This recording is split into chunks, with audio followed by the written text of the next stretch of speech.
sales. 11 million sold worldwide. 50 Cent.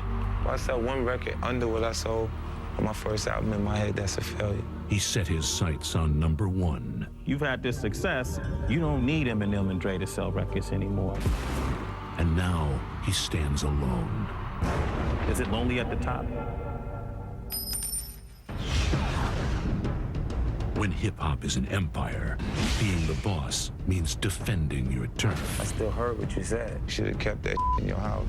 And any artist gunning for his spot will have to face the massacre. They'll see more damage done than they've ever seen before. From behind closed doors, in a place where the powerful rise and fall. That's for you doing that, and you're gonna accept that. The new boss would like to see you. Once again, all eyes on me. All eyes on 50 Cent, the sequel.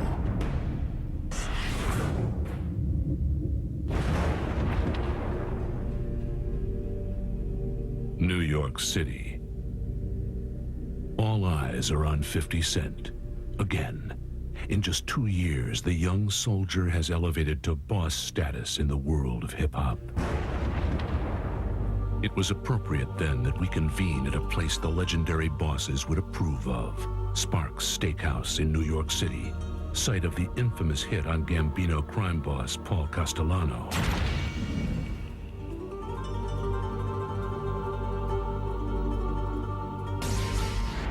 Big Paulie often held court in the private rose room at Sparks. And even today, you can feel the ghosts watching over. This is the only place to discuss the massacre. All right, 50, here we go again.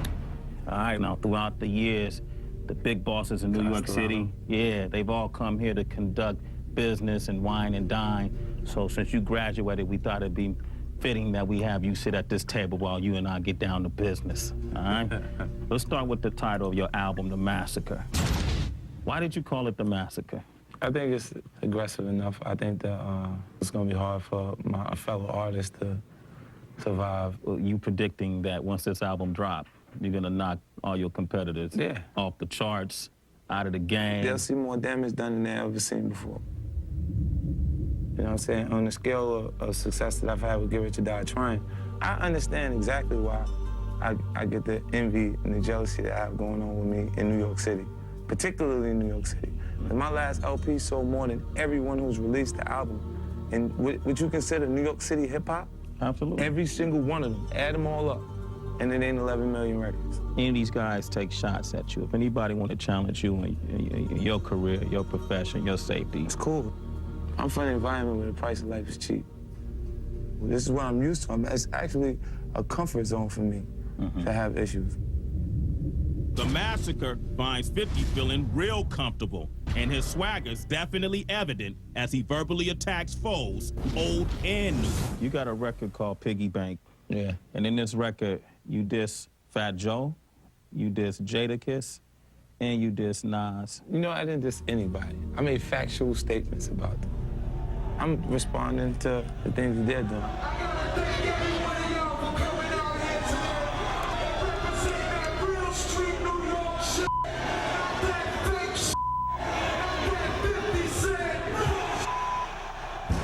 So I hear everything, every little thing, things that they would probably think didn't count because it didn't do anything for their career. I still heard what you said. So what is it that you confronted on this record, Piggy Bank, concerning Jada, Fat Joe, in general?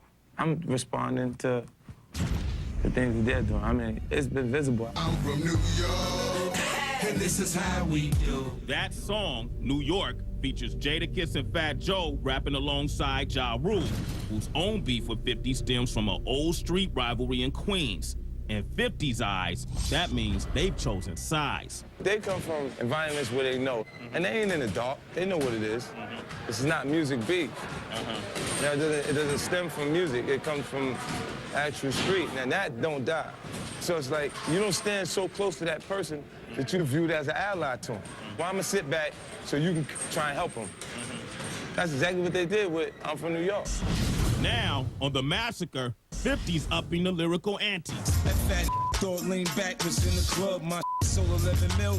His was a dog. That's me saying, you know what? That's for you doing that, and you're gonna accept that. If you keep responding, I'll keep going until you don't exist anymore. So you're not fearful of the backlash that could come from it? Backlash of what? See, you know what? First you gotta have a legitimate opponent to respect them. Fat Joe and Jadakiss, come on, baby. These don't even count, baby.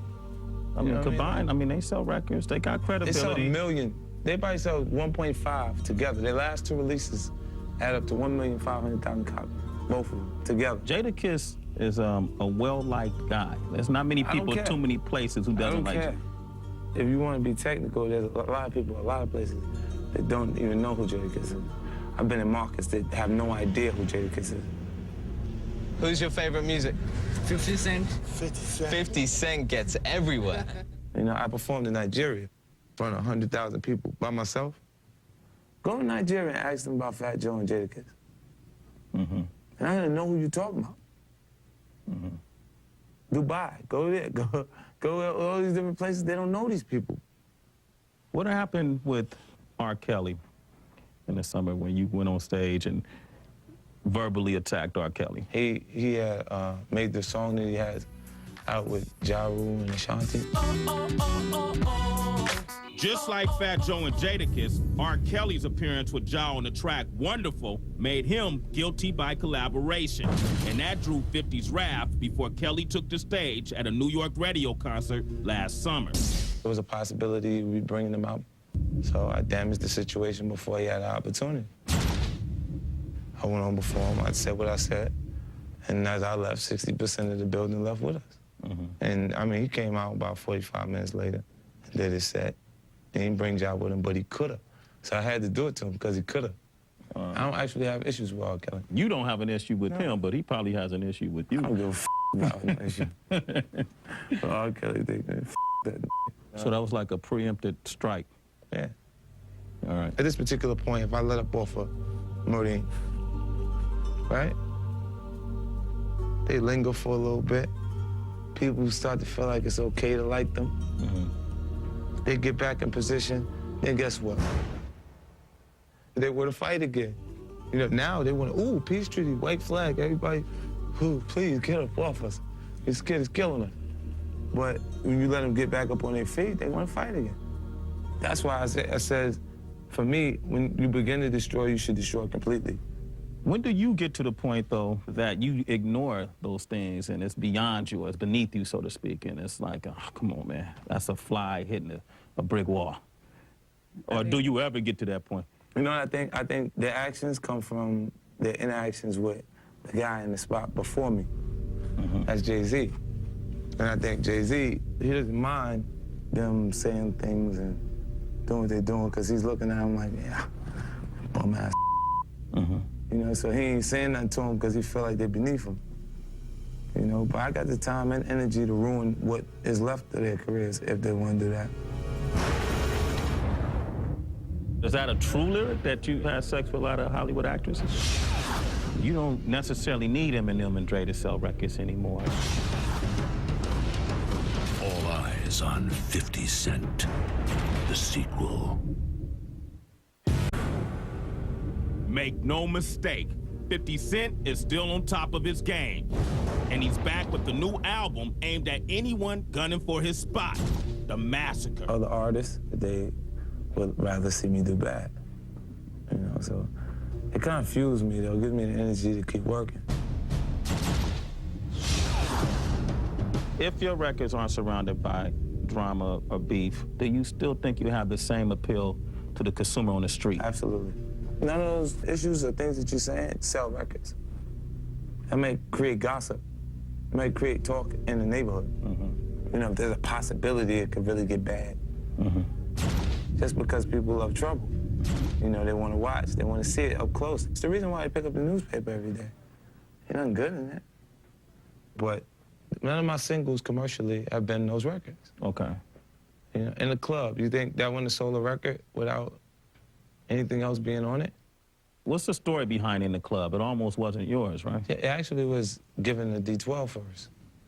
And then I guess they just didn't hear themselves over the record, you know, but when I heard it, I was like, shit, let me get that. Yeah. You know? But in the club, PIMP, 21 Questions, these records are not records addressing anybody. You know, all eyes are on 50 Cent again, so to speak, but in a sense, they never left because unlike your mentor, Dr. Dre, who might drop an album every 7 years, you never left. Well, I'm making up almost 70% of the black music at Interscope Records. So it'd be a long time for you to see me just disappear because I took my energy and I've utilized it in the right ways to create new artists, new avenues. Let's say 50 Cent record doesn't meet standards. People decide they don't want to buy it. That doesn't damage Lloyd Banks, who's going to continue to sell records. Doesn't damage Young Buck, who's going to continue to sell records, or Game.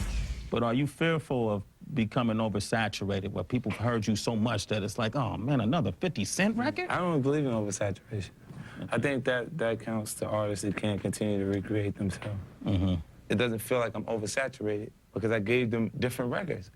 You could have got PIMP, you could have got that from Snoop, you could have got that from Nelly, you could have got that from Too Short.